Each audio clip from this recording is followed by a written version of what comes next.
There comes a moment in life when silence becomes the loudest answer. When someone you trusted forgets how to hold your heart gently. They don't drop it.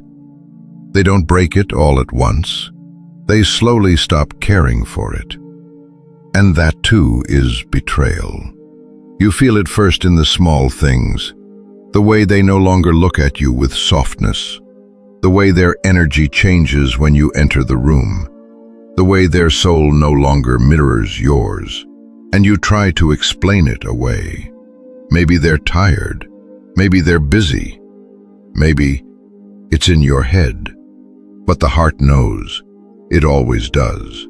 There's an ancient wisdom inside you, older than memory, deeper than logic. It lives in your intuition, and when that quiet voice begins to whisper, you must listen, even when your mind begs for proof. Because betrayal doesn't always scream.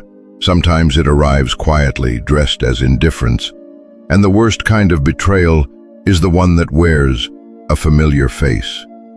You don't need to raise your voice. You don't need to explain why you're hurt, because they already know. People who betray you, they feel it too. They just hope you'll keep doubting yourself long enough to stay. But you weren't made to shrink. When someone betrays you, they break a silent bond, a connection built not just on words, but on presence, on safety, on the unspoken agreement, I won't harm what loves me. And when they do, you don't need revenge, you don't need closure, you don't need to make them understand, you just need to leave. Not in anger, not in chaos, but in peace. Because your silence will echo in places your voice never could. There's a kind of power in walking away without a war, a kind of grace in refusing to fight for what should have never been taken from you. You see, people will show you who they are when they think you won't leave. And when they do, pay attention, not with your ears, but with your soul. Their words may still sound sweet, but energy doesn't lie. Psychologists call it mirroring. When two people are truly connected, they begin to reflect each other, not just in gestures, but in frequency, in emotion, in spirit. When the mirroring stops, when their reflection no longer feels like yours, you're already drifting apart, even if you're still in the same room. And your heart feels it before your mind does. That tightness in your chest when they smile but your body tenses. That pause in your spirit when they touch you, but your soul doesn't respond. That ache behind your smile when you're pretending everything's okay, just to keep them close, but you can't lie to your own energy. You know when someone's presence starts to feel like absence. And that's when you stop explaining. Stop begging to be seen. Stop hoping they'll return. It wakes you up. It brings you back to yourself. You realize that staying quiet isn't weakness, it's wisdom. Because not everything deserves a reaction. Some endings deserve reverence, not resistance. When you walk away in silence, you honor your own spirit. You tell the universe, I will not stay where I'm not met with equal soul. There is no healing in noise, no growth in convincing someone to treat you right, no peace in staying where your soul feels abandoned.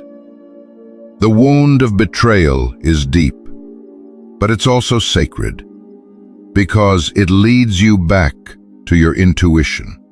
It reconnects you with your emotional resonance, the quiet radar that feels everything long before the mind catches up. And the more you listen to it, the more you trust it, the louder it gets. You begin to sense when someone's energy is pulling away. You feel the shift before the words even change. You pick up on the pauses, the empty smiles, the conversations that avoid eye contact. And you stop chasing.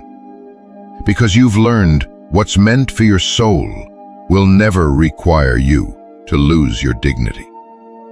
So you walk away, not because you stopped loving them, but because you finally started loving yourself.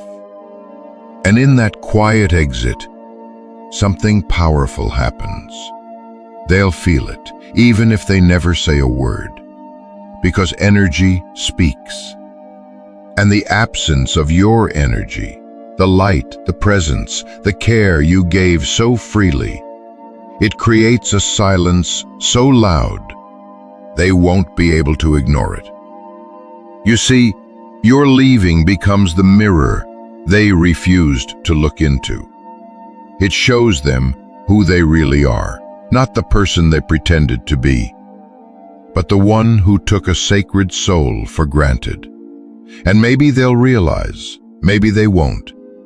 That's not your burden. Your only job is to choose peace over chaos, healing over proving, freedom over familiarity.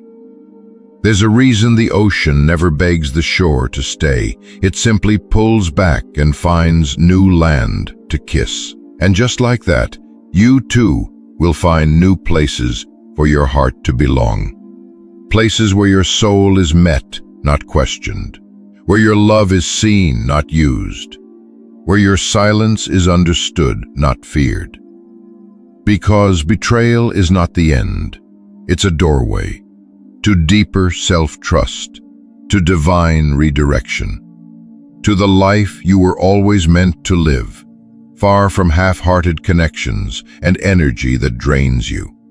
So next time they betray you, don't scream, don't argue, don't explain, just leave.